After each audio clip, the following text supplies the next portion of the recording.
నగరంలోని railway station సమీపంలోని మునప్పురం బ్యాంకులో గోల్డ్ పెట్టి లోన్ తీసుకున్న ఖాతాదారులు బుధవారం బ్యాంకులో ఆందోళన చేశారు. బ్యాంకులో గోల్డ్ తీసుకున్న ఖాతాదారులు ప్రతి నెల వడ్డీ కట్టిన డబ్బులను బ్యాంకు ఉద్యోగి ఉపేంద్రమ్మ తన ఖాతాలోకి బదలాయింపు చేసుకుని మోసం చేసిన ఘటన ఆలస్యంగా వెలుగులోకి వచ్చింది.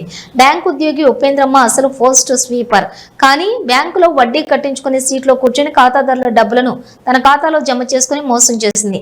ఇటు విషయంపై బ్యాంకు మేనేజర్ ను ఖాతాదారులు నిలదీయగా తనకు కూడా ఇప్పుడే విషయం తెలిసినట్లుగా ప్రవర్తిస్తూ ఉపేంద్రమ్మపై 1 టౌన్ పిఎస్ లో ఫిర్యాదు చేయనున్నట్లుగా తెలిపారు. సుమారుగా 5 లక్షలు ఖాతాదారుల సొమ్మును ఉపేంద్రమ్మ తన ఖాతాలోకి ట్రాన్స్ఫర్ చేయించుకున్నట్లుగా బయటపడ్డది. కుత్బుల్లాపూర్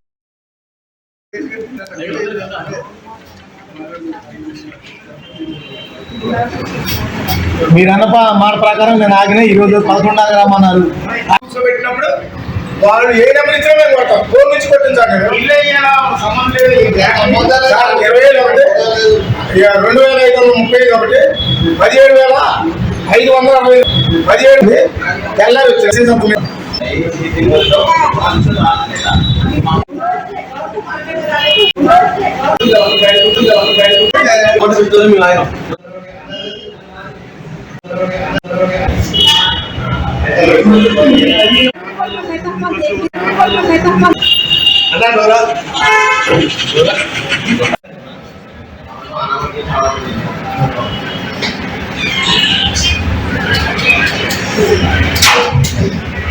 ఉందో లేదో అసలు